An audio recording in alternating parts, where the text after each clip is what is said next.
La Inquisición. La Iglesia la inventó para salvar almas humanas, sin embargo acabó produciendo un sufrimiento humano inenarrable. La palabra Inquisición conlleva imágenes de tortura y crueldad. La tortura se utilizaba simplemente para sonsacar confesiones. Entre sus víctimas se incluyen Juana de Arco y Galileo, pero ¿sabemos realmente qué sucedió y por qué? Básicamente, todo lo que se ha afirmado sobre la Inquisición es erróneo por defecto. Y es erróneo porque nunca hubo acceso a la realidad que se escondía detrás de la Inquisición. La Inquisición. Ciudad del Vaticano, octubre de 1998. En una petición de examen de conciencia sin precedentes y en honor al año jubileo 2000, el Papa Juan Pablo II convoca a un tribunal especial de historiadores y académicos para celebrar un simposio sobre lo que él mismo denominó una fase tormentosa en la historia de la Iglesia, que hoy en día se conoce como la Inquisición. Para ayudar al tribunal en su investigación, el Papa anuncia la apertura pública de los archivos secretos de la Inquisición, unos archivos que habían estado fuera del alcance de los académicos durante casi 200 años. El pontífice, de 79 años de edad, se enfrenta así a una de las cuestiones más cruciales en su trayectoria. ¿Debería la Iglesia Católica pedir disculpas por los pecados cometidos durante la Inquisición? El tema es un polvorín de controversia, incluso entre los historiadores. Yo creo firmemente que esta disculpa era innecesaria, porque la Iglesia no fue responsable de la mayoría de las persecuciones que hemos tenido en el pasado europeo. La Iglesia sí tiene alguna responsabilidad desde un punto de vista histórico. Fuera lo que fuere lo que la Inquisición hizo mal, no se puede decir que no fuera responsabilidad del papado. Todos los académicos deben afrontar una cuestión central y perturbadora.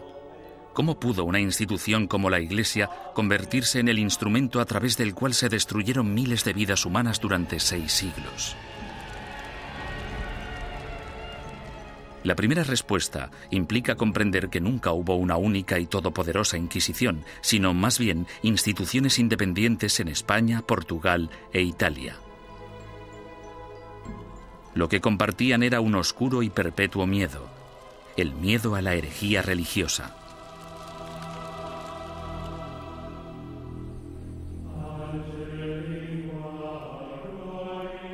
Año 1100 después de Cristo. El corazón de la Alta Edad Media. Una frágil alianza de reinos y provincias, conocida como el Sacro Imperio Romano, ocupa gran parte de lo que hoy conocemos como la Europa moderna. Tras la conversión del emperador Constantino al cristianismo y durante casi 800 años, la religión considerada antaño como una secta insurgente se convirtió en la única fe legal, penetrando en todos los niveles de la vida personal, social y política. El cristianismo latino-europeo simbolizaba no solo la fuerza civilizadora en un mundo bárbaro, sino también la promesa de la salvación después de la muerte. El clero y los ciudadanos vivían temerosos del duro juicio de Dios. Con todo, seguía habiendo disidentes que se atrevían a desafiar la sagrada doctrina cristiana. La Iglesia tachó a estos rebeldes de pecadores o herejes. El estar equivocado en relación al dogma de la Iglesia no te hace hereje porque existen muchos dogmas religiosos. Lo que te convierte en hereje es que las autoridades eclesiásticas te informen de que no estás en lo cierto e insistir en tus convicciones ante esa autoridad. La palabra herejía proviene del latín airesis, que significa elección. Alrededor del siglo XII, herejía cobra un significado mucho más amenazante. Se convierte en un peligro mortal para la sociedad y para el hombre en una traición a Dios. Según el derecho civil, los criminales acusados de traición serán castigados con la muerte y sus bienes serán confiscados. ¿Qué otro motivo es necesario para que aquellos que ofendieron a Jesús, Hijo del Señor, sean expulsados de la comunión cristiana y privados de sus bienes? Papa Inocencio III. A pesar de la posición inamovible de la Iglesia en considerar esto un delito, los grupos de pensamiento libre siguieron emergiendo e insistiendo en interpretar a Dios a su manera. Entre dichos grupos se encontraban los valdenses, predicadores itinerantes que erraban por el sur de Francia y el norte de Italia, viviendo en apostólica pobreza. El atractivo de los valdenses parece que fue su visión de un cristianismo simplificado, de la habilidad de todos para predicar si se poseía la inspiración del Espíritu, sin importar si se era clérigo o no. La Iglesia insistía que cualquiera que quisiera dedicarse a la predicación pública debía ser acreditado por el obispo de su diócesis. Cuando los valdenses se negaron a dejar de predicar, el Papa Lucio III emitió un edicto, conocido como Bula Papal, que tachaba el movimiento de hereje y excomulgaba a todos sus seguidores.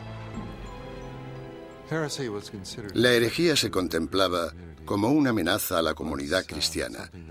Era algo que podía perturbar a la gente, y no solo perturbar, sino que podía enajenar a toda la sociedad de la fe. Por eso era tan importante luchar contra ella. Los valdenses fueron suaves en comparación con los herejes más radicales, los cátaros. Los cátaros veían su fe como la única verdadera y se mostraban completamente hostiles ante la Iglesia establecida, a la que consideraban perniciosa. Los cátaros llamaban a sus sacerdotes perfecti o buenos cristianos. Comprometidos con una vida de estricta abstinencia, los sacerdotes no podían mentir, blasfemar, comer carne ni mantener relaciones sexuales. Acusaban a la Iglesia organizada de abusar cada vez más de su poder clerical. La austeridad de los perfecti cátaros parecía, en comparación, sumamente atractiva. En ese sentido, era una vergüenza para la Iglesia que existiera un grupo capaz de vivir realmente de acuerdo con la fe de Cristo y sus apóstoles, mientras que los abogados y administradores de la Iglesia vivían como grandes príncipes. Alrededor del siglo XIII, Europa era un foco de herejía.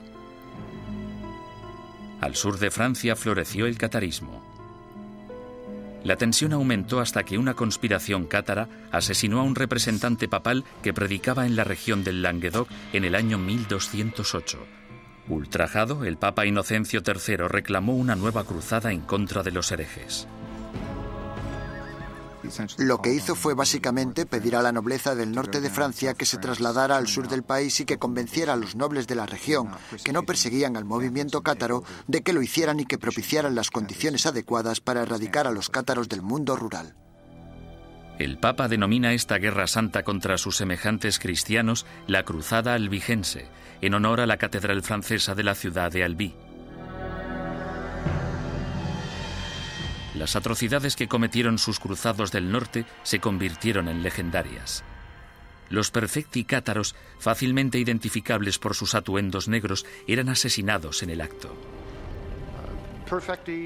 Los perfecti no intentaron esconderse, en parte porque la muerte les liberaba de este terrible mundo material en el que el Dios mezquino les había sumergido. Tenían una tímida tendencia al martirio. Sin embargo, tras años de matanzas, los astutos perfecti decidieron desprenderse de su atuendo distintivo y camuflarse gradualmente. A pesar del celibato, incluso empezaron a viajar con mujeres afirmando que eran sus esposas. El Papa Inocencio III volvía a enfrentarse al mismo rompecabezas del principio. El objetivo de la Iglesia era esparcir la salvación y un hereje muerto solo era bueno para el diablo. El pontífice en apuros consideró el sistema judicial del momento. El procedimiento habitual, el acusatorio, forzaba a la parte injuriada a hacer una acusación pública. Si la parte acusadora no conseguía probar su caso, entonces ésta era castigada del mismo modo en que habrían castigado al acusado. Este proceso hacía que incluso los que tenían una queja real se mostraran reacios a presentar una acusación.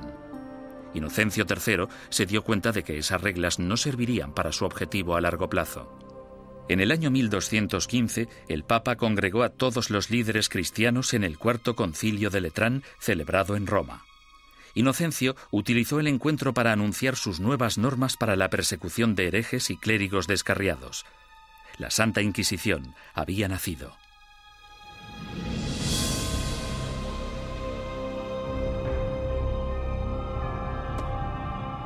El sistema de la Inquisición suponía una innovación maravillosa y se asemejaba bastante al Tribunal Popular de nuestro sistema, que emite una causa probable y una acusación.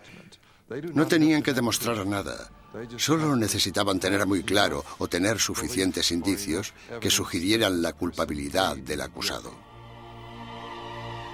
El proceso inquisitorial de Inocencio III daba la potestad al investigador de construir un caso completo, recogiendo a escondidas las opiniones de la gente de la comunidad. En 1231, el Papa Gregorio IX inicia un concurso público para el nombramiento de nuevos agentes especiales, llamados inquisidores de la depravación hereje. Es el amanecer de la Inquisición medieval, que empieza con una venganza. El objetivo de la Inquisición es acabar con la herejía, y acabar con la herejía significa acabar con los herejes.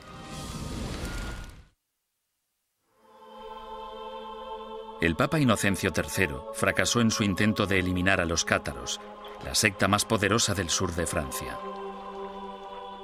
Sin embargo, en 1231, su sucesor, el Papa Gregorio IX, tramó un plan para volcar todo el poder del nuevo sistema legal de la Inquisición contra ellos. El Papa nombró a muchos sacerdotes y frailes inquisidores y los mandó a tierras germanas y francesas para que acabaran con los criminales religiosos. Los herejes que rehusaron retractarse de sus creencias y continuaron predicándolas fueron quemados en la hoguera. Si fracasaban, los herejes iban al infierno. El objetivo de todo esto era salvar a tanta gente como fuera posible, pero había que hacer ciertas cosas si se querían salvar muchas vidas. El Papa Gregorio pronto se percató de que encontrar a un buen inquisidor era muy difícil. Los más entusiastas a menudo eran fanáticos fuera de control.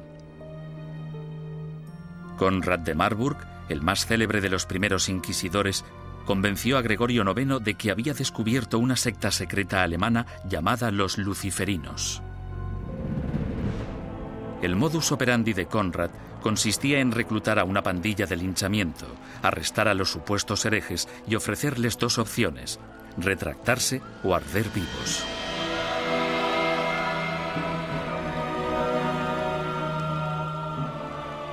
Los historiadores descubrirían más adelante que los luciferinos fueron pura ficción, una invención obsesiva que Conrad creó para impresionar al Papa. El inquisidor papal del norte de Francia no era mejor. Un cátaro convertido de nombre Robert Le Boucre acorralaba a grupos de supuestos herejes y celebraba estrepitosos juicios públicos. En un suceso devastador, 183 cátaros fueron interrogados, sentenciados y quemados vivos en un solo día. Tras años de protesta por parte de los obispos franceses, el Papa finalmente se dio cuenta de que Robert era un extremista peligroso, por lo que le retiró de su cargo y lo encarceló. Había que hacer algo, y tenía que haber alguien mejor para hacerlo que estos individuos, devotos, aunque extremadamente incompetentes y peligrosos. Este fue el momento en el que Gregorio IX se fijó en los dominicanos. Fundada por Santo Domingo en 1216, la Orden Dominicana estaba capacitada para realizar el trabajo de inquisidor. Educados como teólogos, los dominicanos estaban habituados a la vida en la calle y a predicar contra la herejía. A mediados del siglo XII, Gregorio IX ordenó a 4 docenas de inquisidores dominicanos que buscaran y procesaran a los cátaros, los valdenses y a los demás grupos herejes. El pontífice anunció de forma oficial a sus obispos la llegada de los inquisidores a los burgos y pueblos de Francia, Italia, Alemania y España. Ordenamos que se les reciba amablemente y que se les trate con honor, dándoles buenos consejos, ayuda y apoyo, de tal modo que puedan realizar la tarea que les ha sido encomendada. En esta carta, Gregorio IX pedía a sus obispos mucho más que simple hospitalidad. En su búsqueda de herejes, los inquisidores papales necesitaban confiar en información interna, rumores y otras habladurías recogidas gracias a una red informal de clérigos informadores que trabajaban como espías.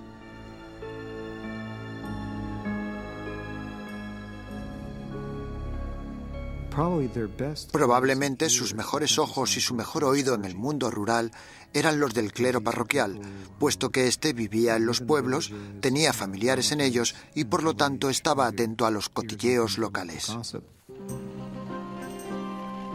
En sus incursiones a lo largo de la geografía, los inquisidores llegaban a un pueblo acompañados normalmente de un notario o escribiente para documentar el procedimiento o, en ocasiones, de un sirviente o un guardaespaldas. Entonces, el párroco reunía a los habitantes del pueblo para que escucharan al visitante predicar sobre los pecados y los peligros de la herejía. Una vez terminado el sermón, el inquisidor anunciaba un período de gracia durante el que cualquiera que hubiera cometido herejía podía confesar sus pecados a cambio de un trato clemente. Los que temían ser acusados o habían cometido herejía y tenían remordimientos de conciencia debían actuar durante el período de gracia, porque si lo confesaban después de dicho período, es decir, después de que se iniciara una investigación sobre ellos, la confesión no se consideraba tan sincera como si la hubieran hecho durante el período de gracia. Unas semanas más tarde, el inquisidor anunciaba el fin del período de gracia, momento en el que se iniciaba la fase más nefasta del edicto de fe. Desde ese momento, cualquier acusado se convertía en víctima de interrogatorios o arrestos. Y dado que la información siempre se daba en secreto, el inquisidor animaba a todos los buenos ciudadanos a que denunciaran a cualquier vecino que creyeran que podía ser hereje. El objetivo de las inquisiciones generales, de los edictos de gracia y los edictos de fe, era conseguir que entrara y saliera tanta gente como fuera posible de la oficina del inquisidor. Y para ello utilizaban el miedo, el terror y el interés propio. El inquisidor debía tener al menos 2 testimonios incriminatorios antes de poder seguir adelante. En ocasiones, los sujetos víctimas de investigación no sabían que eran sospechosos hasta el día que les convocaban. Durante el procedimiento inquisitorial, la mayoría de las pruebas se recopilaban antes de que tuvieras conciencia de que había una investigación en marcha. Cuando te informaban del caso, la investigación ya había finalizado. Bastante diferente al sistema actual. Conscientes del peligro de las acusaciones falsas o maliciosas, los inquisidores intentaban diferenciar las mentiras de la verdad.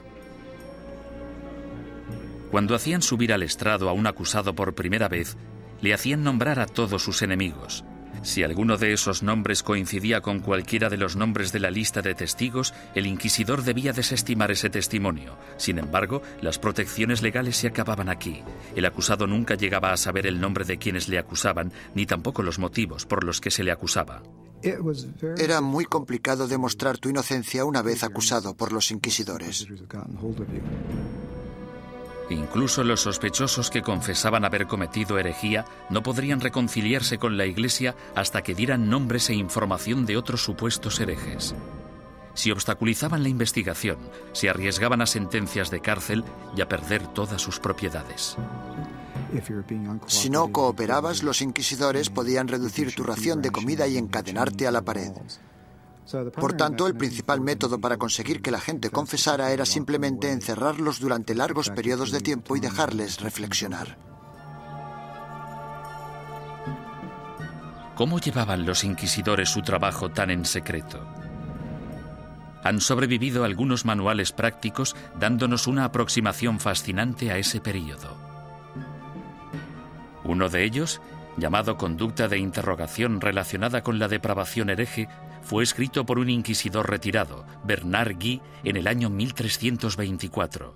Guy, cuyas hazañas inspiraron la novela histórica En el nombre de la rosa, ofrece docenas de investigaciones en las que recoge 17 años de experiencias de primera mano en lo que él denomina su cruzada personal contra la herejía.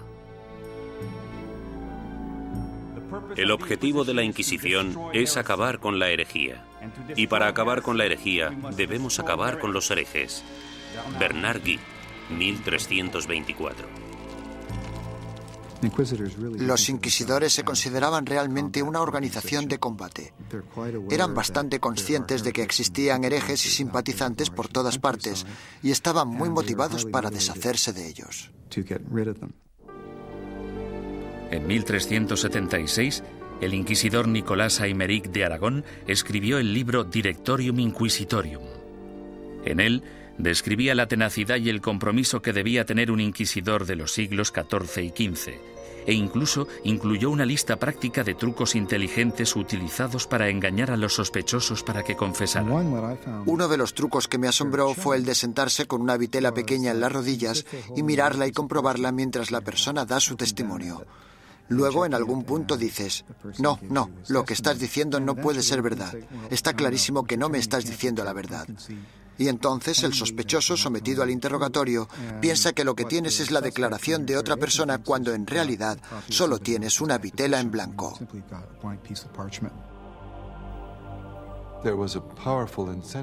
Los inquisidores estaban altamente motivados para llegar hasta la verdad como fuera. Y si era necesario, pisotear algunos derechos de los acusados, pues se hacía en nombre de la verdad. Existe otro aspecto espeluznante en el trabajo del inquisidor: la tortura. En la Edad Media se consideraba un método aceptable para la detección de mentiras siempre que hubiera razones suficientes para justificarla. En el siglo XX, cuando hablamos de tortura, pensamos en violencia física para obligar a la gente a decir la verdad. En aquel entonces se trataba de un método para averiguar si el acusado estaba diciendo la verdad. Y este era el rol inicial de la tortura. Era un instrumento legal que entraba en juego en un momento dado del caso y bajo unas circunstancias muy específicas.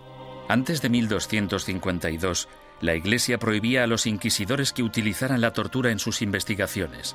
Pero tras el asesinato del inquisidor Pedro Mártir en Lombardía a manos de los cátaros, el Papa Inocencio IV abrió la veda y dejó que métodos antiquísimos, en especial la tortura, entraran en la lucha contra la herejía.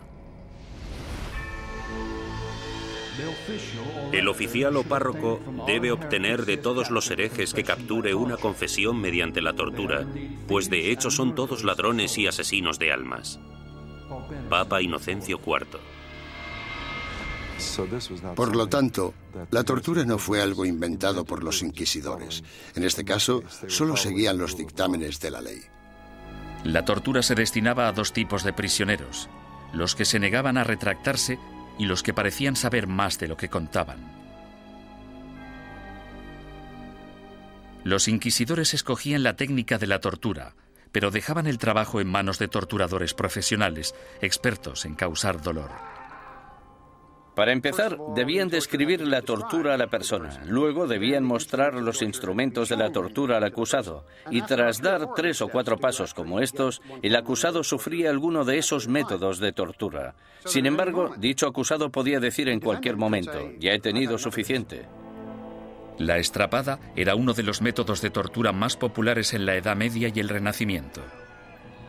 Las manos del acusado se le ataban a la espalda y a una cuerda que se colgaba de una viga en el techo. En algunas ocasiones se añadían pesos en los pies de la víctima. Una vez izado, se bajaba al prisionero y se le volvía a levantar de un tirón o se le sacudía violentamente. Los atornilladores de piernas o las prensas de espinillas eran instrumentos mecánicamente más sofisticados para causar dolor. Con cada vuelta de tornillo, más aguda se volvía la presión sobre las piernas del prisionero.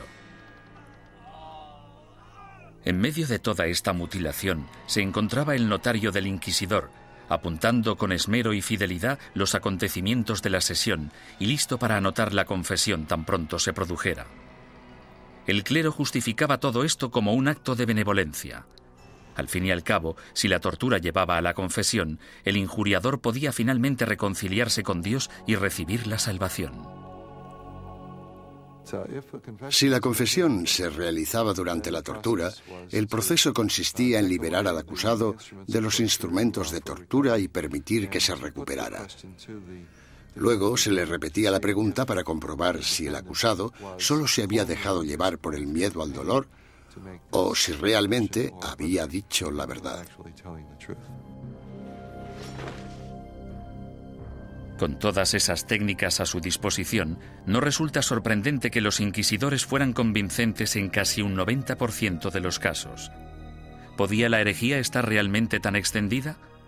¿O eran los inquisidores los que utilizaban su poder para asustar a la gente y obligarles a hacer confesiones falsas?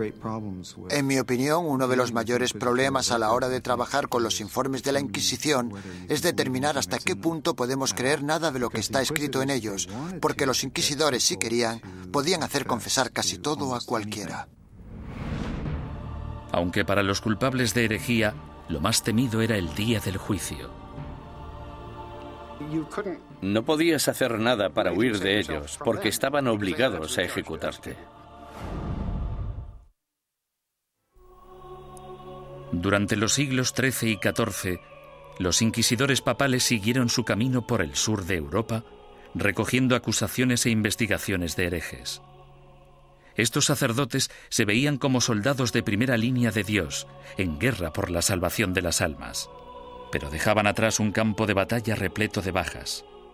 La Inquisición asustaba a los ciudadanos y les obligaba a traicionar a sus amigos y vecinos, destruyendo familias y convirtiendo comunidades pacíficas en una fábrica de mentiras y sospechas. A lo largo y ancho del Sacro Imperio Romano y de los reinos y principados de Europa, los ciudadanos esperaban el Sermo Generalis o el juicio del proceso inquisitorio. Los castigos o penitencias iban desde el azotamiento público al encarcelamiento o a los trabajos forzados. A menudo se obligaba a los convictos a llevar ropa distintiva para hacer pública su vergüenza.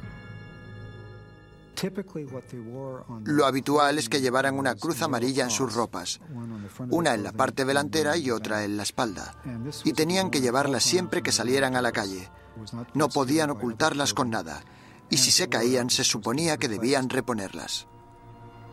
Los que iban marcados con la cruz amarilla se convertían en parias de la comunidad, pero su destino era clemente comparado con las penitencias que sufrían los herejes reincidentes, es decir, los que se retractaban y luego volvían a sus viejas costumbres. Su castigo era la ejecución.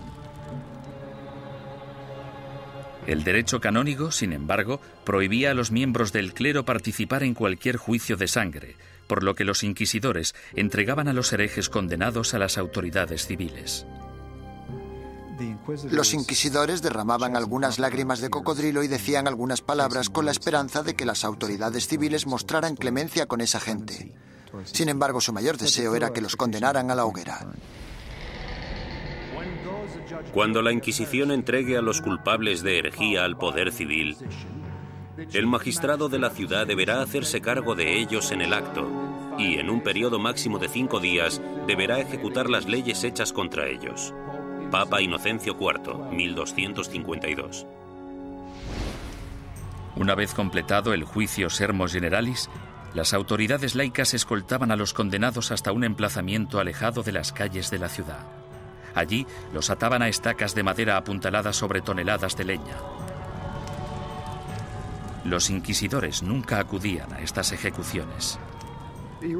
Se te permitía hacer la última confesión a un sacerdote si lo deseabas. Sin embargo, puesto que estabas bajo la custodia del poder laico, no podías hacer nada para escaparte de ellos porque estaban obligados a ejecutarte. Quemar en la hoguera es una de las sentencias de muerte más horribles que se puedan imaginar. Las llamas podían tardar horas en consumir por completo al condenado. Si la víctima estaba de suerte o sus familiares eran suficientemente influyentes, entre la leña se colocaba mucha madera húmeda para que generara mucho humo. La muerte por asfixia era preferible a la agonía de quemarse vivo.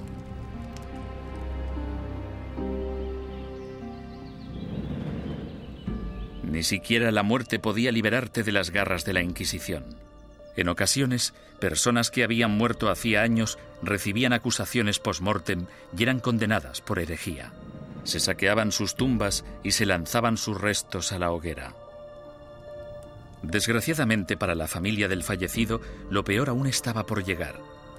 Las autoridades civiles confiscaban automáticamente todas las propiedades de los herejes fallecidos, dejando desvalidos a sus esposas e hijos sin importar su lealtad religiosa.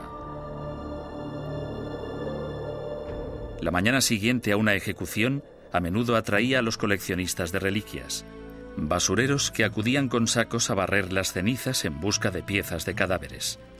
En la mayoría de los casos, no se trataba ni de necrófagos ni de locos. Normalmente eran los que creían que aquellos que morían ejecutados eran mártires y merecían ser venerados. Mucha gente pensaba que los herejes eran buenos cristianos y los inquisidores gente malvada, por tanto podía darse un contraataque. El siglo XIV fue testigo del punto más álgido de la campaña de la Inquisición. Gracias a su inmenso poder, la Iglesia combatía la traición con la misma dureza incluso contra sus propios rangos. Cuando un grupo de franciscanos decidió desvincularse de la orden y llamarse a sí mismos franciscanos espirituales, el Papa Juan XXII les acusó de abandonar los ideales de su fundador, San Francisco de Asís, y ordenó a la Inquisición que acabara con ellos. Tras quemar en la hoguera a 4 líderes franciscanos espirituales en Marsella el año 1317, la mayoría de los rebeldes restantes volvieron a la orden original. Durante los 150 años de la Inquisición papal de Gregorio IX, los principales movimientos herejes, los cátaros y los valdenses, fueron virtualmente erradicados de la Europa occidental. Al reducirse el número de herejes, parecía que la Inquisición acabaría desapareciendo por completo. Sin embargo, el negocio de la cacería y el castigo de brujas resucitó el proceso con una venganza durante el siglo XIV. Se consideraba herejía, puesto que se creía que para conseguir poderes el hechicero debía renunciar a Dios y a su bautismo. Es decir, que debía romper un contrato y rendir algún tipo de homenaje al diablo para poder conseguir esos poderes. El diablo nunca da nada a cambio de nada. La política corrompió los primeros casos de brujería. En 1307, Francia se encontraba casi en bancarrota tras una serie de fracasos bélicos. Su rey, Felipe el Hermoso, envidiaba las riquezas y las propiedades que poseían los caballeros templarios, una orden de poderosos monjes guerreros que se formó durante la primera cruzada a Tierra Santa. El rey Felipe los acusó falsamente de brujería, y durante los 7 años siguientes se torturaron y encarcelaron o quemaron en la hoguera a miles de templarios por toda Europa. Ningún historiador moderno cree que los templarios fueran objetivamente culpables de los cargos que se les imputaron: sodomía, adoración al diablo, herejía, etcétera, etcétera. En mi opinión, esto fue una verdadera manipulación cínica del proceso por parte de Felipe el Hermoso, y supone uno de los ejemplos más espeluznantes de hasta qué punto podían llegar a pervertirse los procedimientos inquisitoriales. Un siglo después, tras su triunfo sobre los ingleses en Orleans, Juana de Arco fue capturada y encarcelada por sus enemigos, que temían su creciente poder político. La entregaron al Tribunal Inquisitorial, organismo que utilizaron como instrumento en su contra. Los que acusaban a Juana defendían que las voces que ella consideraba su inspiración eran las voces del diablo y que sus premoniciones eran brujería. Juana fue condenada y murió en vehemente agonía. La nueva herejía de brujería diabólica parecía muy peligrosa tanto para la Inquisición como para las autoridades civiles, y engendró el manual práctico más relevante e influyente de todos. Publicado en 1486, Malleus Maleficarum, o El martillo de las brujas, proporcionaba apoyo teológico, consejos legales y varias técnicas para acusar, torturar y sentenciar a las brujas. Se trata de un documento infame, puesto que crea la imagen arquetípica de la mujer bruja, además de ser una de las obras de todo el mundo literario que muestra más abiertamente su misoginia. Cuando una mujer piensa por sí misma, solo piensa en cosas malas. Como son más débiles de cuerpo y alma, no resulta sorprendente que puedan sucumbir al hechizo de la brujería. Toda brujería procede de la lujuria carnal que en las mujeres es insaciable. Malleus Maleficarum. La historia ha demostrado que uno de los autores de Malleus Maleficarum, un inquisidor de nombre Heinrich Kramer, tenía ciertos problemas para controlar su propia insaciable lujuria carnal. En el año 1485, Kramer fue acusado de llevar a cabo una inquisición en la región de Innsbruck, lo que ahora es Austria.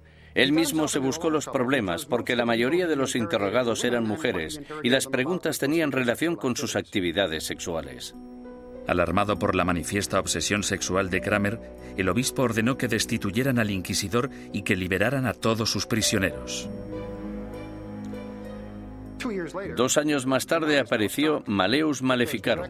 Nació de la frustración de Kramer por la experiencia de Innsbruck y de la furiosa misoginia que sufría. Durante los siguientes 200 años, el Malleus Maleficarum se convirtió en un bestseller y llegó a ser publicado en 4 lenguas distintas.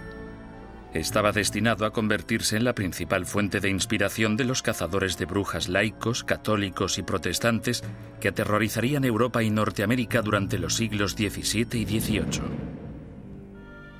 Durante el siglo XV, sin una nueva política ni postura por parte del papado, la Inquisición empezó a desvanecerse poco a poco.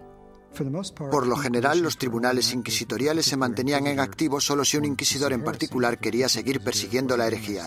Si no quería, no pasaba nada. Y así fue como los tribunales fueron perdiendo fuerza.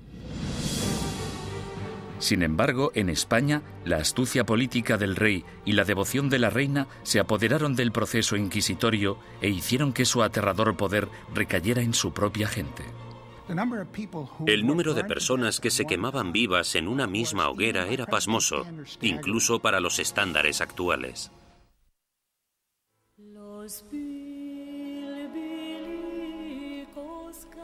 La situación de los judíos europeos durante el período medieval siempre fue desesperada.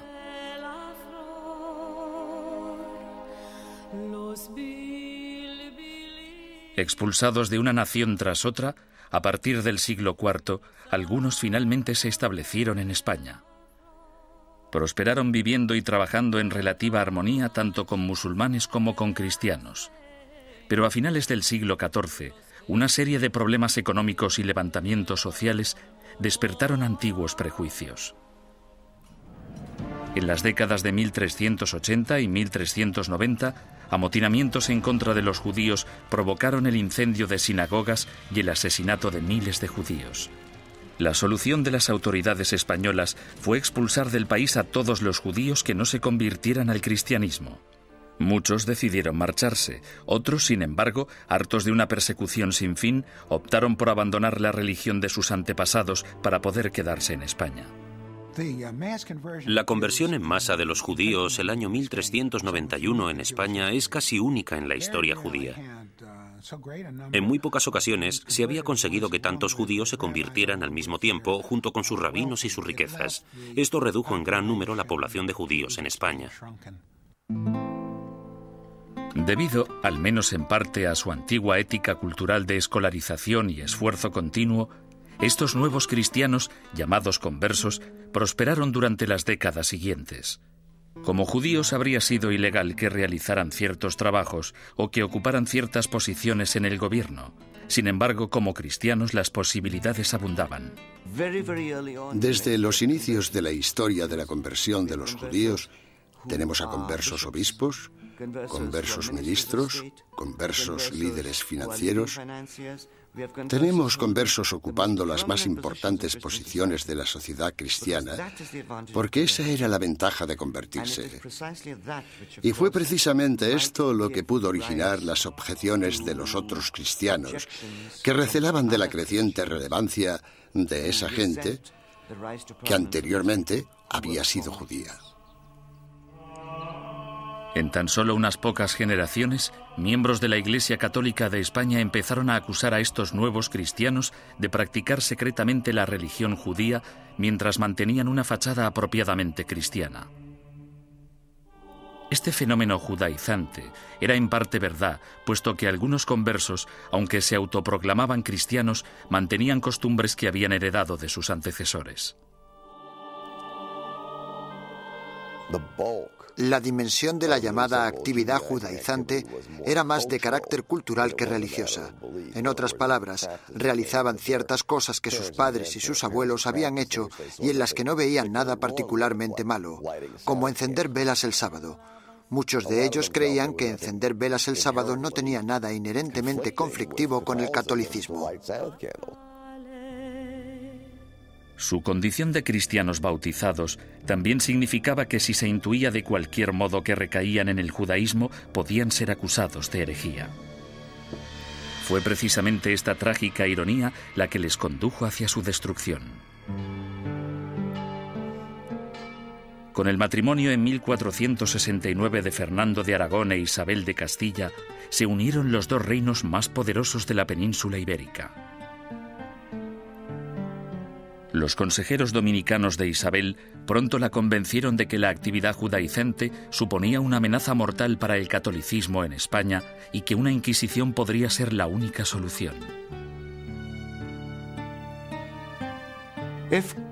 Si el clero pedía una Inquisición, no era solo porque fueran fanáticos, sino porque sabían perfectamente que detrás de ellos tenían a muchos seguidores muy fieles que tenían conciencia del problema tal y como lo percibían. El rey Fernando, astuto estratega político, vio que una alianza con la Iglesia Católica podía beneficiar a España en muchos sentidos. Aparentemente, Fernando tenía otros planes en mente. Apoderarse de las riquezas de los conversos. Había grandes cantidades de dinero esperando, encerradas en los cofres de los poderosos conversos, comerciantes y nobles. Y Fernando se propuso hacerse con ellas y lo consiguió. El primer paso del rey Fernando fue ponerse en contacto con el Papa y expresarle su preocupación por el problema judío de España. Es enorme el daño que los cristianos sufren con el contacto, las relaciones y la comunicación con los judíos, que siempre intentan de un modo u otro seducir a los leales cristianos y apartarlos de nuestra santa fe católica. Fernando el Católico. Bajo la presión del insistente rey español, el Papa Sixto IV emitió una bula papal que instauraba una inquisición para erradicar la depravación hereje en España y que iba dirigida a los conversos judíos. Esta nueva Inquisición española fue algo completamente distinto a todos los demás tribunales inquisitoriales anteriores. Sus normas garantizaban que el rey Fernando, y no el Papa, controlaba todos y cada uno de los aspectos de sus actividades. El tribunal de mayor grado, llamado la Suprema, consistía en 6 o 7 hombres nombrados personalmente por el rey. Solo un miembro, el inquisidor general, era nombrado oficialmente por el Papa, y aún así, este tenía que haber sido nombrado antes por Fernando. Aunque os guste el título de inquisidor, somos yo y la reina quienes os hemos nombrado, y sin nuestro apoyo muy poco podéis llevar a cabo. Rey Fernando. Esto significa que el Estado empieza ya en la Inquisición española a tener cierto poder de control sobre la institución. Esto no era así en la Edad Media.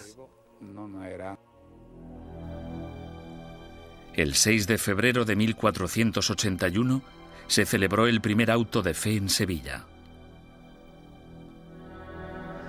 En este acto, que se convertiría en el símbolo de la Inquisición española, un centenar de hombres y mujeres conversos fueron acusados de practicar secretamente la religión judía y juzgados ante la Iglesia. 6 de ellos pagaron el más alto precio. Fueron quemados en la hoguera. En mitad del auto siempre se celebraba una ceremonia. Los dominicanos elegían a sus mejores oradores, los que tenían la voz más fuerte, y en ocasiones los sermones duraban media hora, 1, 2 horas. Los participantes eran despojados de toda dignidad. Se les afeitaba la cabeza, desnudaban a las mujeres y a los hombres, se afeitaba la barba a los hombres.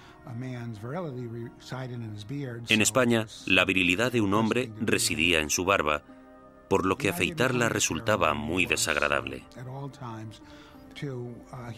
La idea de la ceremonia era humillar a los penitentes y mostrar a la congregación cuál era el castigo por cometer herejía. Incluso los que no habían recibido mucha educación o no estaban interesados en las sutilezas teológicas, ni muy seguros de los credos y las plegarias que recitaban, sabían perfectamente qué sucedía en cada momento en un auto de fe. Era un espectáculo aterrador cuyo objetivo era poner unos límites en la mente de las personas sobre lo que podían decir, pensar y creer. Durante el primer año desde su establecimiento, 1.500 conversos acusados de judaísmo fueron juzgados y otros cientos condenados a muerte. La cantidad de personas que se quemaba en una misma hoguera era pasmosa incluso para los estándares actuales.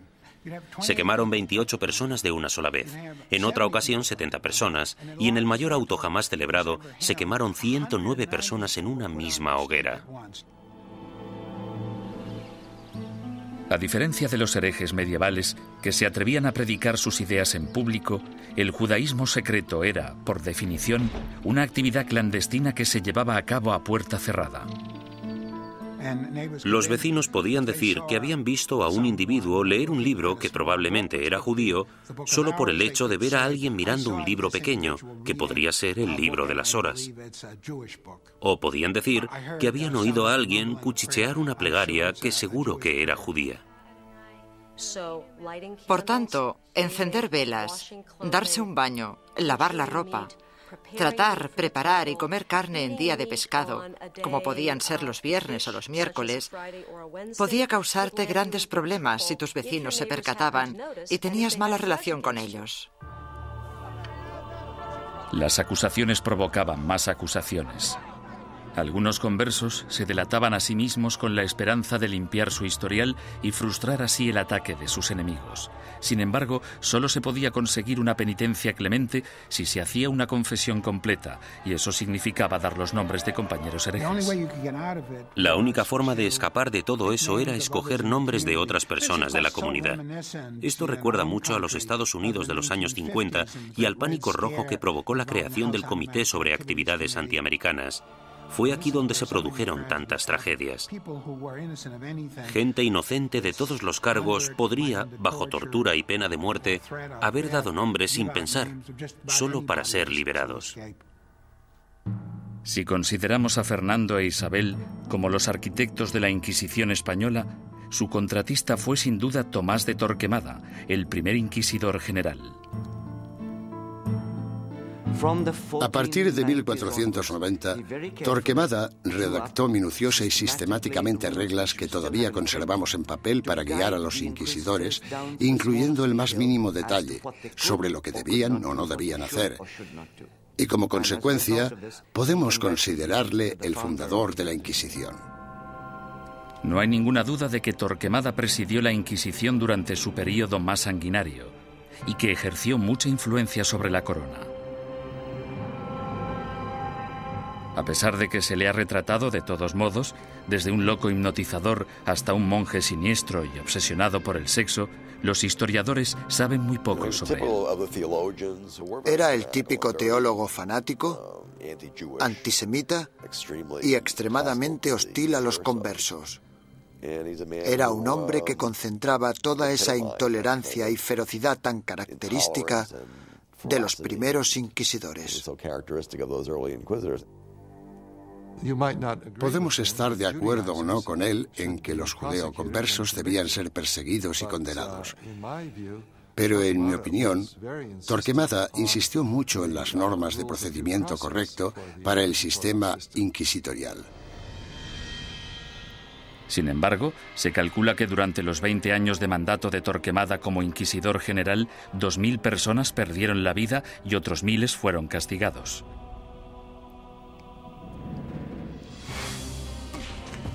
A ello se le sumó un alocado complot de asesinato que selló el destino de los judeoconversos españoles y aseguró el papel de la Inquisición en España durante los siguientes 200 años. Los judíos no ganaban nada convirtiéndose. La situación social no cambió en ningún sentido. Solo podía empeorar para la gente de origen judío.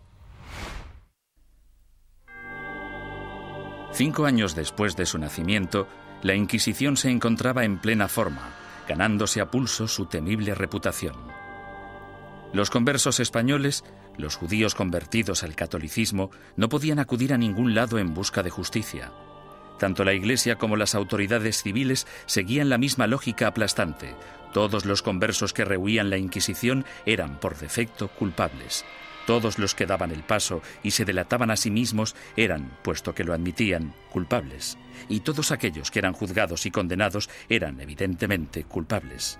Los procedimientos interinos del Tribunal de la Inquisición se mantenían en privado y los informes se protegían cuidadosamente, incluso de la corona.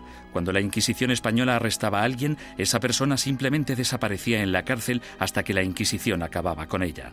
Los familiares y amigos quedaban a la espera, llenos de preocupación y sin poder ayudar. Los españoles convirtieron este hecho en un verdadero fetiche, el secreto. Me refiero a que este era uno de sus principios fundamentales, la creencia de que el prestigio de la institución dependía en gran medida de la capacidad de mantener intacto el secretismo.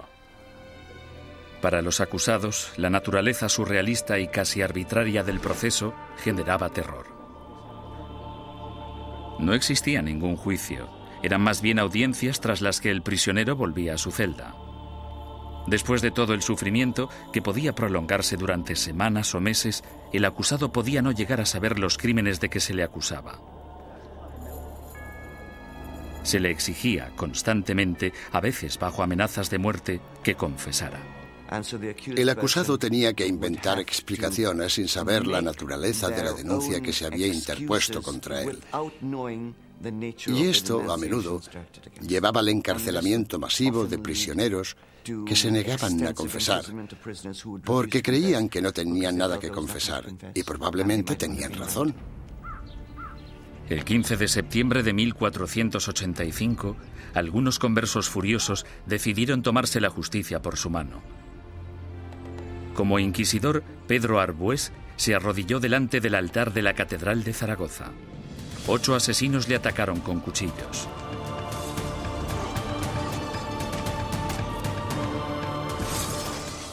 Arbués murió al día siguiente, y con él la esperanza de todos los conversos españoles, pues el desdichado complot hizo que los judíos perdieran la simpatía pública para siempre y garantizó a la Inquisición un lugar en la sociedad española durante las generaciones venideras. Entre los académicos hay una pregunta obvia que ha generado más debate que cualquier otra. ¿Practicaban realmente los conversos el judaísmo en secreto o fueron simplemente cabezas de turco de la intolerancia?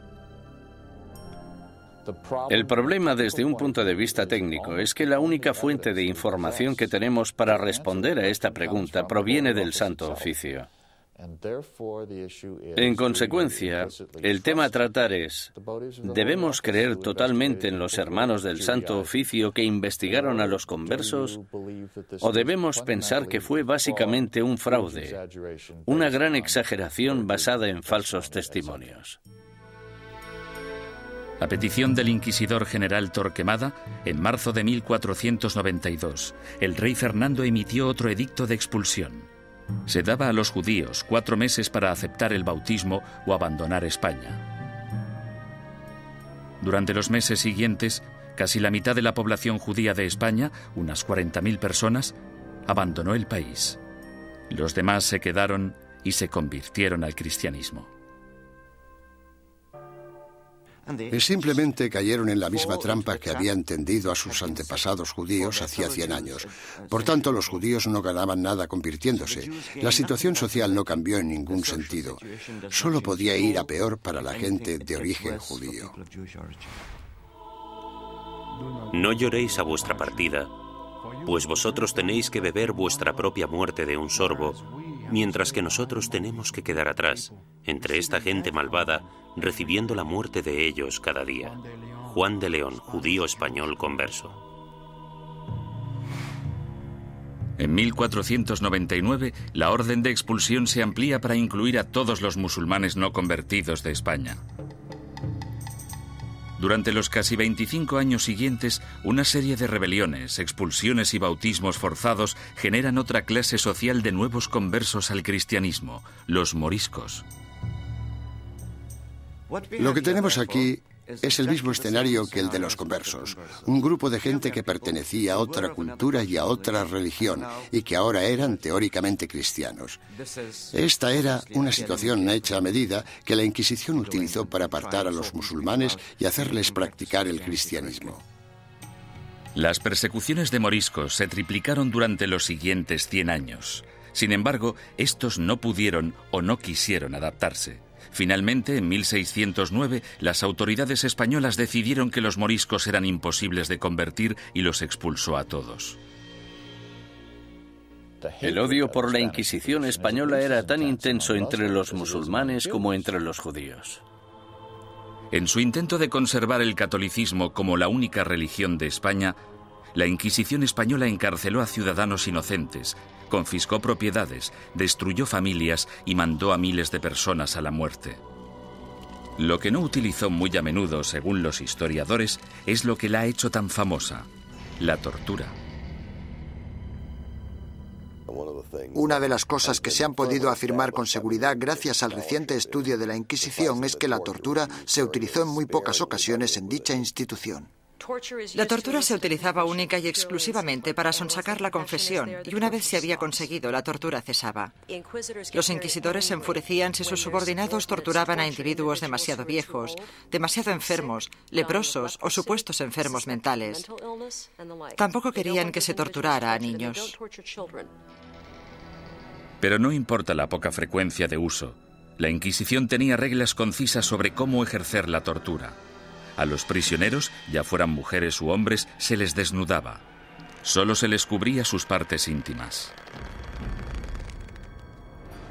No todo el clero de entonces practicaba el celibato, y todos los que lo practicaban no eran capaces de contemplar una escena de estas características una y otra vez sin sentir el más mínimo arrebato de sadismo o satisfacción sexual.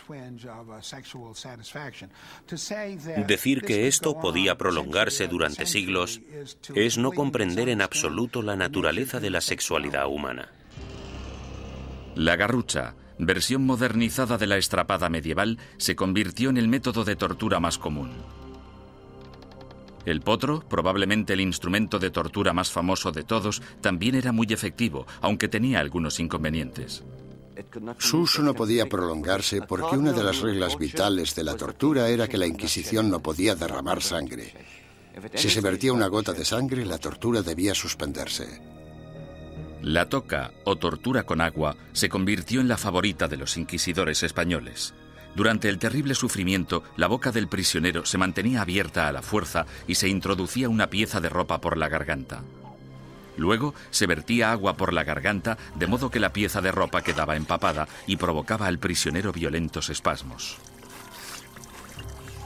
Durante la Inquisición española, la tortura no podía aplicarse más de 3 veces y nunca durante más de 15 minutos. Las afirmaciones que hacían los prisioneros no eran legales, a no ser que las ratificaran 24 horas después, lejos de la sala de tortura. Hubo inquisidores que rompieron las reglas, aunque lo hicieron por ignorancia, más que por malicia. El buen juez debe hacer caso omiso de los gritos, lloros, suspiros, temblores o del dolor del acusado. Y toda tortura debe realizarse con tal cuidado que el acusado no se vuelva loco, ni quede herido, lesionado ni indebidamente angustiado. J. Damunder, testigo ocular de las torturas. Se les pedía que siguieran las normas del libro, eso era todo. Yo no he encontrado, sinceramente, demasiados indicios de que se rompieran dichas normas. Me refiero a que tal vez estaban más dispuestos a seguir los procedimientos que los policías de hoy en día. La Inquisición española realizó algunas innovaciones en el área del castigo. La cruz amarilla que llevaban los herejes medievales en sus vestimentas evolucionó hasta un atuendo llamado San Benito. Estas ropas debían vestirse en el juicio conocido como el auto de fe o acto de fe, y luego por encima de la ropa de calle mientras durara la penitencia. La gente que iba por la calle era objetivo de todo tipo de comentarios sarcásticos. Los niños les tiraban piedras, todo esto hacía muy difícil poder ganarse la vida. Ni tan siquiera la muerte liberaba al hereje de la vergüenza.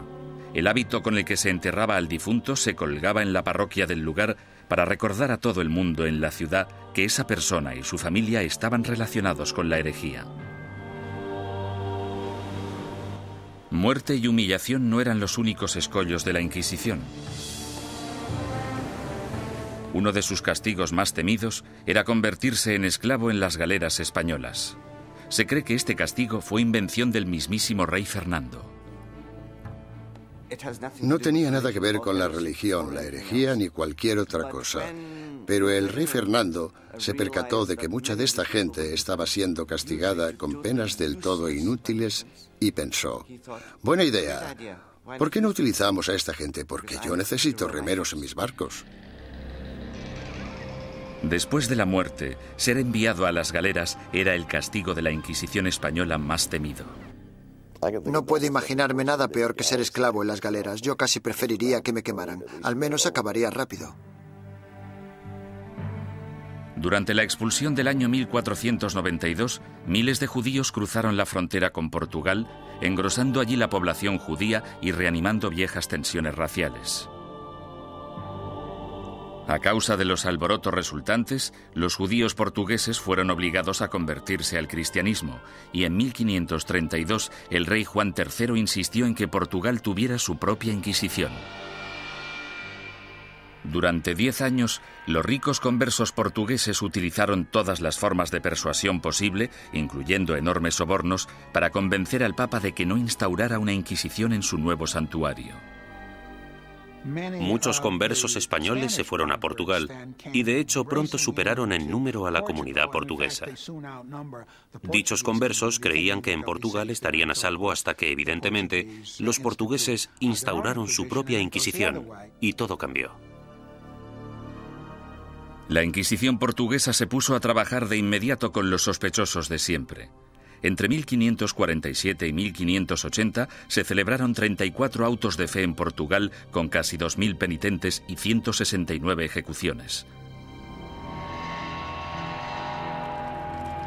Las persecuciones fueron tan letales que los conversos, la mayoría de los cuales apenas habían emigrado a Portugal desde España, decidieron volver a su tierra natal y enfrentarse a lo que parecía el mal menor de las dos malvadas instituciones. Tras la conquista militar española del Imperio Azteca en 1521 por Hernán Cortés, los conversos portugueses y españoles pronto emigraron a las Américas en busca de un nuevo comienzo.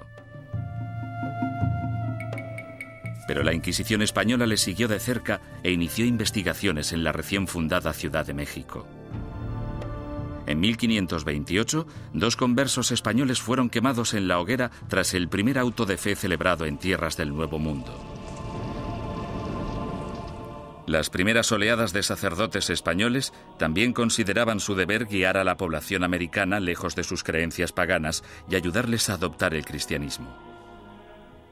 Tras un periodo inicialmente optimista sobre lo que se creía una conversión extendida, la segunda generación de prelados españoles en el Nuevo Mundo empezó a tener dudas sobre si los indios seguían siéndolo a escondidas después de ser bautizados, del mismo modo que se creía que los conversos seguían siendo judíos tras el bautismo.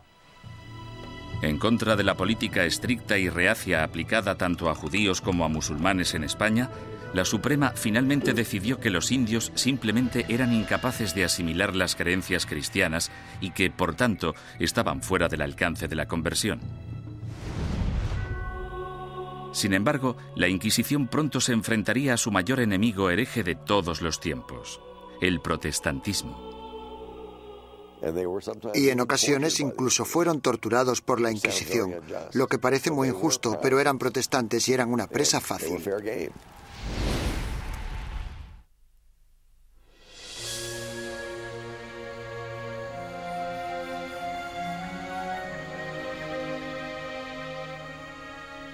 Al mismo tiempo que las inquisiciones española y portuguesa remataban su azote contra los musulmanes y los judíos herejes, otra amenaza apareció en escena. En 1517, un sacerdote alemán llamado Martín Lutero dejó su famoso tratado, las 95 tesis, a las puertas de la iglesia de Wittenberg. Se trataba de un ataque acerbo a la Iglesia católica. ¿No es cierto que bajo el vasto cielo no existe nada más corrupto, más pestilente y más odioso que la corte de Roma?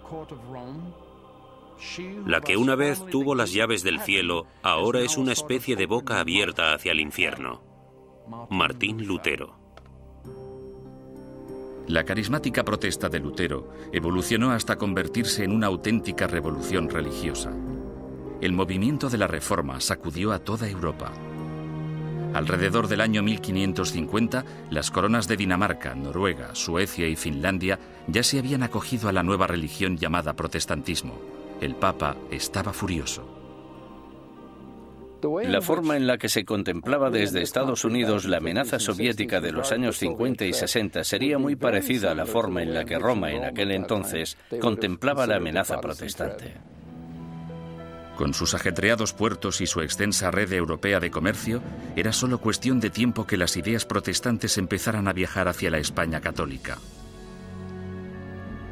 En 1577, dos grupos independientes de adinerados protestantes convertidos fueron descubiertos y arrestados en Sevilla y en Valladolid. Estos arrestos de finales de 1550 fueron terribles para la administración inquisitorial y para el gobierno real, puesto que muchos de los sospechosos ocupaban altos cargos en la burocracia gubernamental. El descubrimiento de dos organizaciones protestantes en dos de las mayores ciudades de España causó oleadas de pánico por todo el país católico. El rey español Carlos V, que había dedicado los últimos 30 años a la lucha contra el protestantismo en Alemania, exigió una purga rápida y despiadada. Su aliado en Roma, el Papa Pablo IV, volcó todo el poder de la Iglesia en el ataque contra el protestantismo y emitió una bula papal sin precedentes en la que permitía a la Santa Oficina Española ejecutar a los ofensores que cometían un crimen por primera vez e incluso a los que se arrepentían. Según mis conocimientos, esta es la única vez en toda la historia de las Inquisiciones española, romana o portuguesa en que los acusados, que por primera vez admitían estar arrepentidos de sus errores doctrinales, eran igualmente condenados a muerte. La fiebre del antiprotestantismo llegó a todas las grandes ciudades de España. Fueron quemados en la hoguera sacerdotes, monjas, soldados ingleses e incluso 3 niños que murieron junto con sus madres. En poco más de 3 años, tras el descubrimiento de protestantes en España, el protestantismo se había eliminado por completo. Nunca reaparecieron. España se caracteriza por no tener protestantes. El sangriento ataque a los protestantes entre los años 1559 y 1562 también marcó el punto más álgido de la ceremonia del auto de fe en términos de asistencia, pomposidad y pura teatralidad. Anticipándose a los juicios de cientos de protestantes herejes, el inquisidor general Fernando Valdés se propuso deliberadamente modernizar el auto de fe de forma grandilocuente. Los costes aumentaron astronómicamente.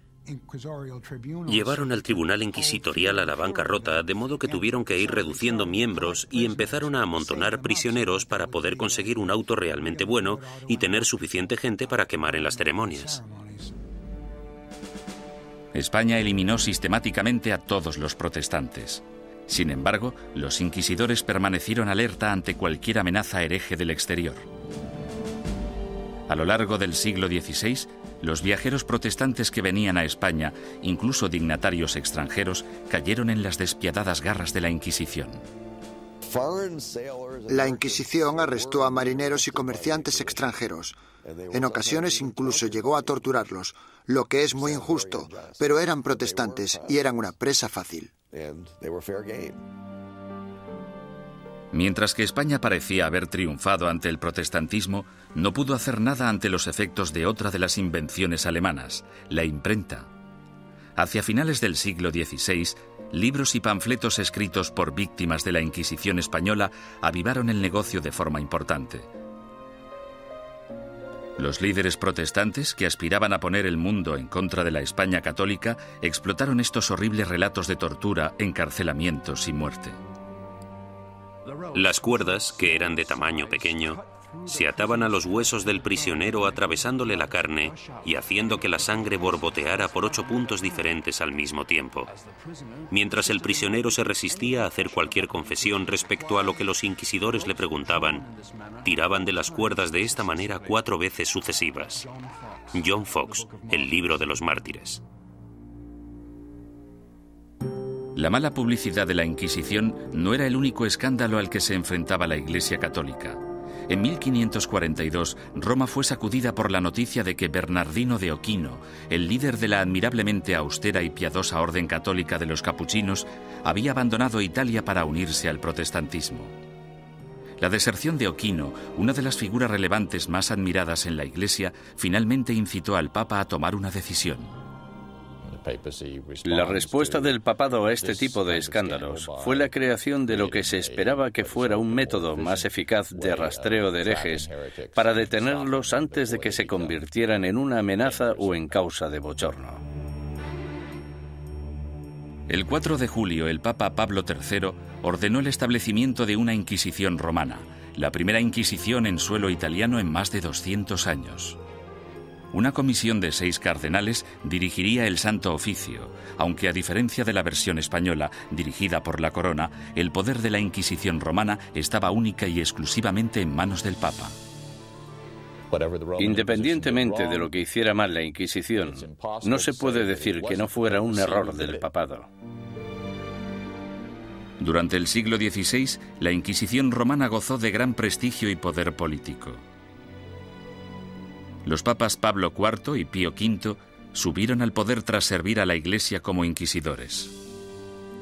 A pesar de sus sangrientos mandatos, en términos de número de protestantes ejecutados, estudios recientes muestran que la Inquisición romana fue pionera en reformas judiciales que serían las predecesoras del sistema legal actual.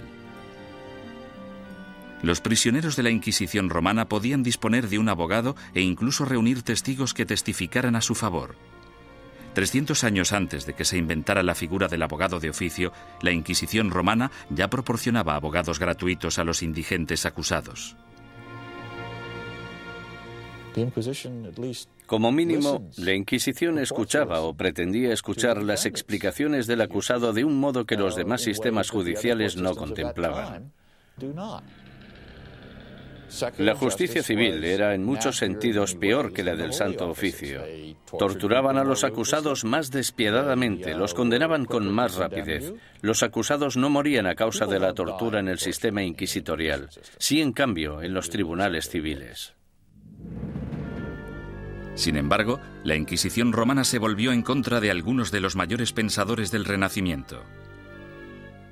Estaban muy preocupados por el tema de las escrituras y parecía que Galileo las cuestionaba basándose en cuestiones muy controvertidas en aquel entonces. El ataque de la Inquisición romana contra el protestantismo supuso mucho más que arrestos, castigos y ejecuciones. En 1559, el Vaticano publicó su Índice de Libros Prohibidos, en el que listaba cientos de libros y autores considerados peligrosos para la fe y la moral de los buenos católicos. Cualquier ciudadano que poseyera uno de estos libros prohibidos podía ser arrestado. Algunos autores encontraron sus libros listados en este índice simplemente porque una o dos frases sueltas se habían considerado erróneas.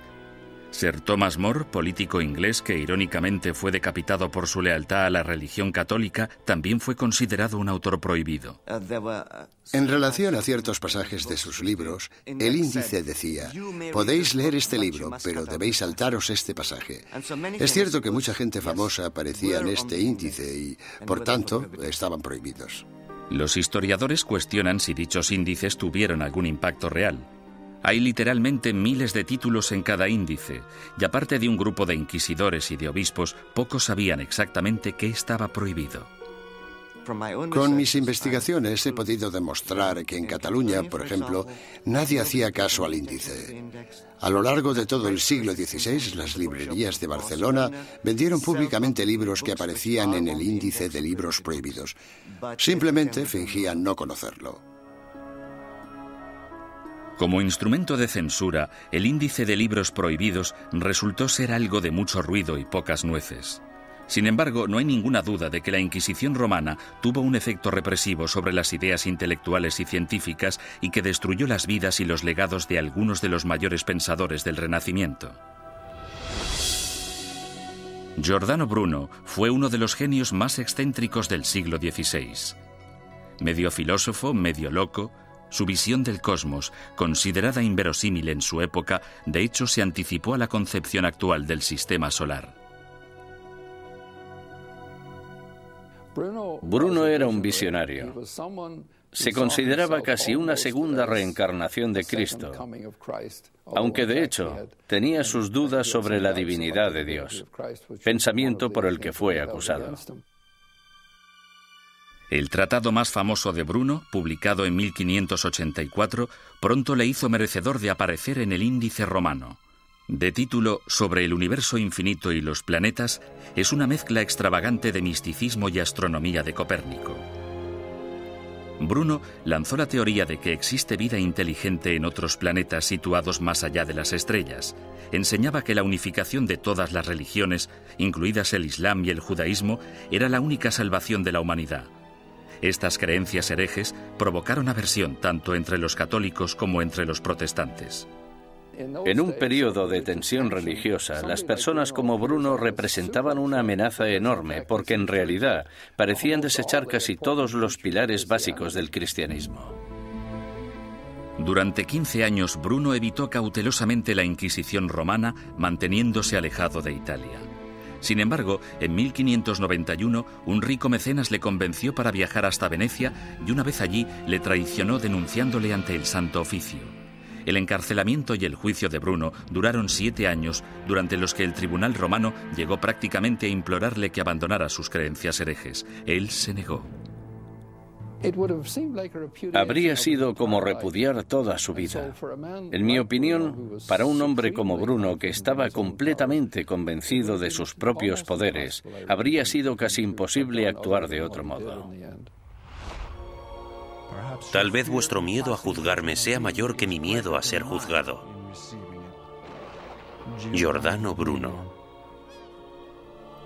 La obstinación de Bruno enfureció tanto al Papa Clemente VIII que él mismo le condenó a muerte. El 8 de febrero de 1600, Bruno fue conducido al campo dei Fiori, en pleno corazón de Roma, y fue quemado vivo.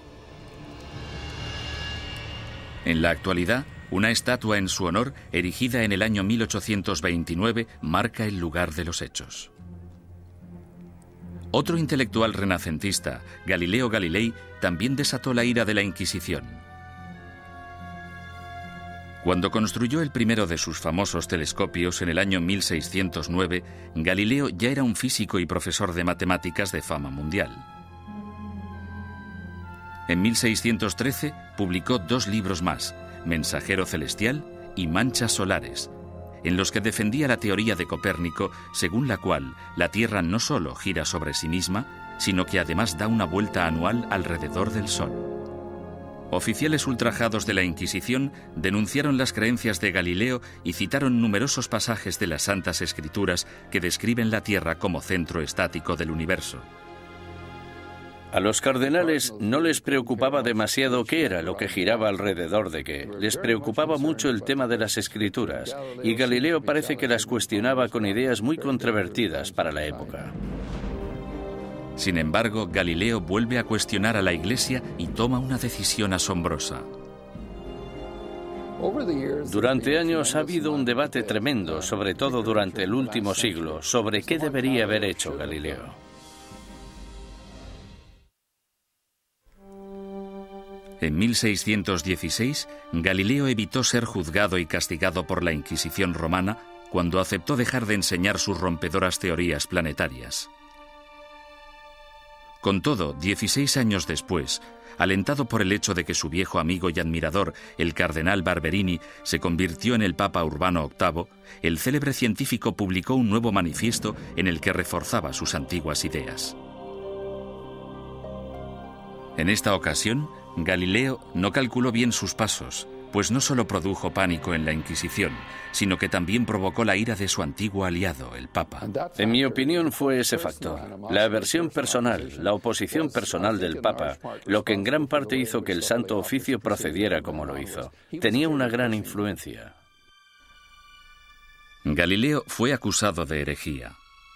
En enero de 1633, tras redactar sus últimas voluntades y su testamento, el astrónomo de 68 años viajó a Roma para enfrentarse a la Inquisición. Le hicieron todo tipo de preguntas. ¿Cómo escribiste un libro como este? ¿Por qué? ¿No defiendes en él una visión que ha sido tachada de contraria a las Escrituras? Galileo siguió manteniendo su inocencia, lo que probablemente no fue una buena estrategia dadas las circunstancias del juicio. Tras 3 meses de interrogatorio por parte de la Inquisición, en los que le amenazaron con torturarle, llegaron a un acuerdo. A cambio de retirar las acusaciones más graves, Galileo admitiría haber cometido un error y se declararía culpable de la ofensa menor que suponía haber defendido públicamente el copernicismo. El 21 de junio de 1632, en una ceremonia pública celebrada en Roma, pronunciaron la sentencia de Galileo y éste se retractó de sus creencias científicas. Con un corazón honesto y una fe sincera, yo renuncio, maldigo y repudio los errores y las herejías mencionadas. Galileo Galilei. Durante años ha habido un debate tremendo, sobre todo durante el último siglo, sobre qué debería haber hecho Galileo. Es importante recordar que si se hubiera negado a renunciar, si no hubiera aceptado la oferta, si hubiera dicho no, sigo creyendo en el sistema de Copérnico, podrían haberle ejecutado. Es bastante sencillo decir 200 años después no. Tendría que haber tenido coraje y haberlos desafiado y haberse dejado quemar en la hoguera. Después de haberse retractado, el Papa sentenció a Galileo a un castigo sin precedentes, volver a Venecia y permanecer bajo arresto domiciliario por el resto de su vida. El viejo científico murió silenciosamente 9 años después, a los 77 años. La leyenda afirma, sin embargo, que justo después de pronunciar su promesa forzada, Galileo susurró a un amigo: La Tierra se mueve a pesar de todo. En 1992, el Papa Juan Pablo II anunció oficialmente que la Iglesia se equivocó en 1633 al acusar al padre de la ciencia moderna de hereje. Es una lástima que no le escucharan, que no hubiera ningún teólogo en aquel momento capaz de entenderle. El error fue de los que juzgaron a Galileo.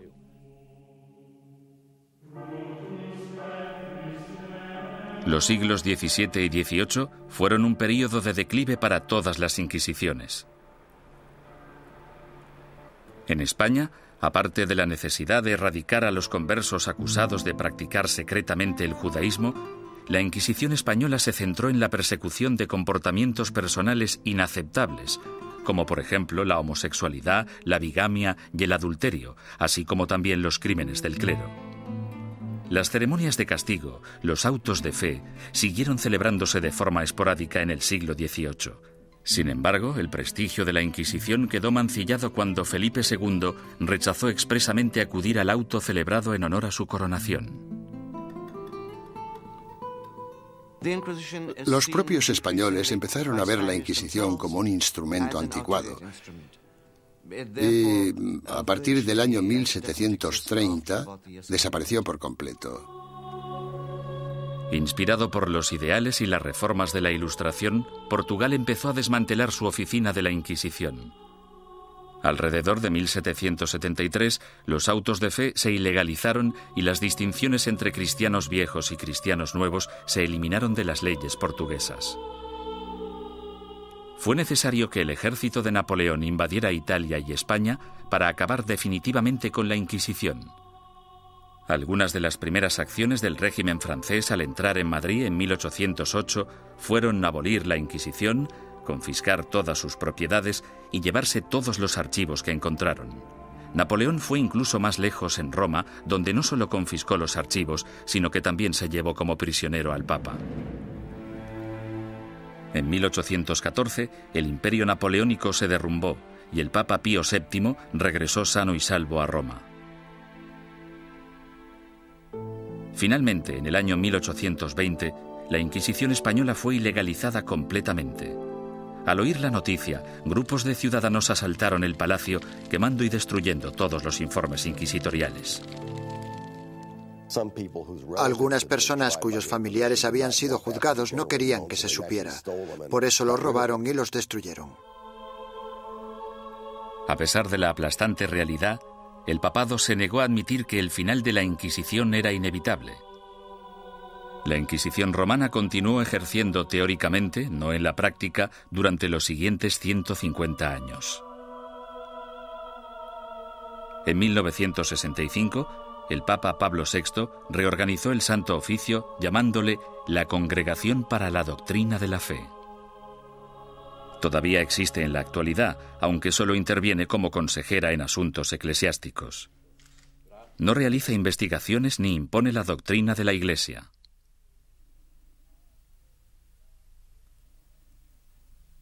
Desde la caída definitiva de la Inquisición, son incontables los mitos y testimonios inexactos que han surgido sobre su objetivo y sus prácticas. Los descubrimientos realizados en documentos nunca vistos, así como en los archivos de la Inquisición abiertos por el Vaticano recientemente, han ayudado a desbancar algunos de ellos. Por ejemplo, se ha podido demostrar que algunos recuentos de personas quemadas en la hoguera eran enormemente exagerados. La gente decía que se habían quemado 200 personas. De esas 200, quizá 3 fueran reales y 197 imaginarias. Poco a poco hemos podido fijar los números reales de las personas que fueron ejecutadas. Han sido necesarios muchos siglos para comprender que algo estaba mal. Debemos tener en cuenta el contexto y la mentalidad. Mucha gente creía que la Inquisición era un instrumento necesario y, aunque no gustaba demasiado, se aceptaba. Sin embargo, otros eruditos advierten que una visión revisionista de la Inquisición nos podría estar llevando demasiado lejos en la dirección errónea. Era una institución malvada. Si se mira todo en conjunto, yo diría que la Inquisición fue exactamente como la han descrito y que no necesitamos un lavado de cara de la Inquisición más de lo que necesitamos una revisión del Holocausto.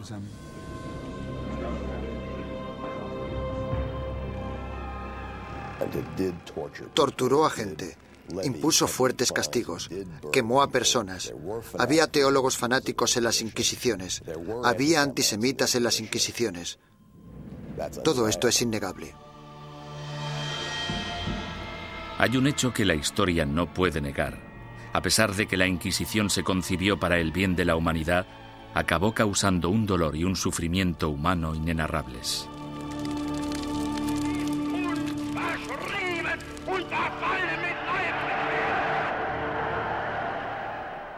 Las Inquisiciones existieron durante casi 6 siglos y lucharon por la necesidad de un grupo de imponer sus ideas sobre las de los demás.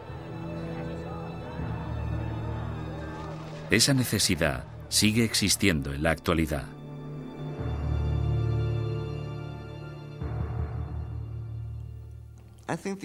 Creo que la lección que debemos aprender de la Inquisición es que no debemos verla como algo único.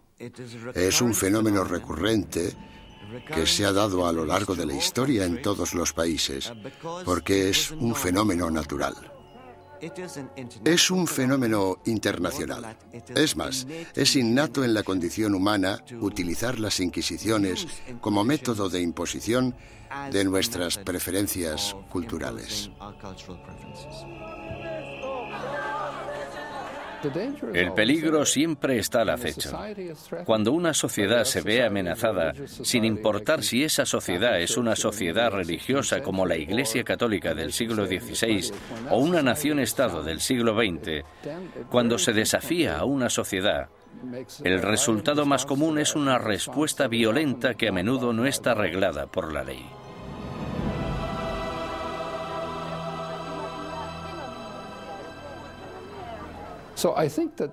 Por lo tanto, creo que esta reacción ante la amenaza es tan antigua como la humanidad y, sin duda alguna, perdurará en el futuro.